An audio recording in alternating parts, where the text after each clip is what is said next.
Your Honor, at this time, the prosecution calls as its first witness, Dr. Grace Martin, to the stand.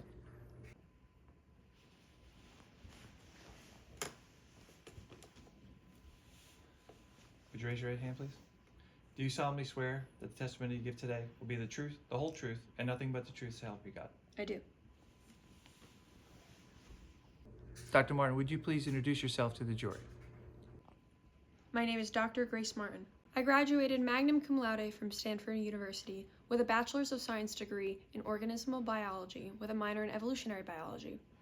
I went to Johns Hopkins University Medical School where I got my medical school degree, and then I went to Harvard University for graduate school and got my PhD in viral biology. I'm now chairman of the viral biology department at the University of Pennsylvania, where I'm also leading research on gene mutation in viruses over time. Dr. Martin, have you written any academic papers regarding the theory of the evolution and progression of viruses?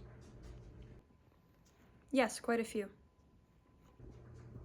Have you ever done any research into the mutation of the HIV virus and different strains of the HIV virus?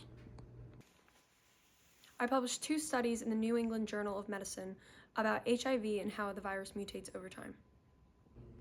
At this time, Your Honor, I'd like to offer Dr. Martin as an expert in the area of virology and an expert in the area of HIV mutation. Are there any objections, counsel? Ladies and gentlemen of the jury, Dr. Martin has been qualified as an expert in the area of virology and the area of HIV mutation. You may proceed, counsel. Doctor, have you reviewed any materials in preparation for your expert opinion in this matter? Yes, I was provided with 2 blood samples from Ms. Trahan taken on January 15th of 1995, and 6 samples of the blood taken from a patient of Dr. Schmidt's retrieved from the hospital. Did you assess the strains? Yes. Doctor, have you formulated an opinion within a reasonable degree of medical and scientific certainty with regard to the viruses that you analyzed? Yes. How did you analyze and assess the strains, Doctor? I analyzed the 2 samples to compare the reverse transcriptase DNA present in the HIV strain and assess whether they were similar. I then created a phylogenetic tree comparing the DNA present in the RNA transcriptase of the HIV. Your Honor, if I may, I'd like to put up Exhibit E for the jury to see. Go ahead, Mr. Smith. Doctor, can you identify for the jury what's depicted in Exhibit E? That's a phylogenetic tree I made after analyzing the blood samples taken from Ms. Trahan and Dr. Schmidt's patient. Doctor, can you explain to the jury what is meant by a phylogenetic tree? Sure. A phylogenetic tree is a diagram that shows the phylogeny of an organism. And what is meant by phylogeny? It's the evolutionary history of a group of organisms, basically how they've changed over time. Doctor, as a result of your analysis, what did you determine? Well, since HIV is a virus that undergoes rapid mutations, you can't expect samples to be exactly the same, even when they come from the same organism, which is shown with the 2 samples from Ms. Trahan, which shows some differences in the genetic code. However, since a phylogenetic tree shows how an organism has changed over time, by comparing the genetic similarities, we can estimate how far back this change occurs. This gives us the relative relatedness of the virus, which is what we see here, where each branch connects is the most recent common ancestor of the current virus we see. There's extreme similarities shown between the victim samples and the sample 6 of Dr. Schmidt's patient. The patient's 4 samples are also fairly similar to those of Ms. Trahan's. Since sample 4 and 6 came from the same patient that had the other mutated samples, it can be reasoned that they were all sourced from the same strain, which is then supported by the fact that all the samples can be traced back to a common ancestor right here.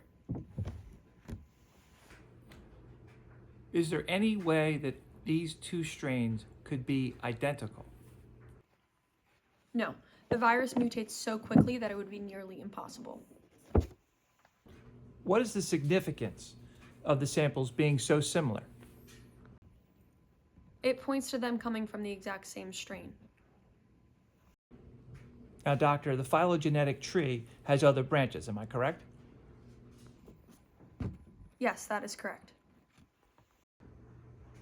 Can you explain to the jury what the significance of these other branches is?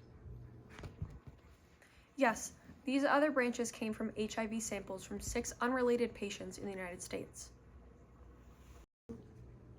Were you able to compare the sample from Ms. Trahan and the patient to the other samples? Yes, that's what's present on the phylogenetic tree. And what did you conclude, doctor? The other samples were much less related to the present strand of HIV found in both the patient and Ms. Trahan. And what is your opinion with regard to the sample blood taken from Ms. Trahan and the sample blood taken from the patient? In my opinion, Ms. Trahan's blood contains a strain of HIV that is derived from the HIV present in the patient's sample.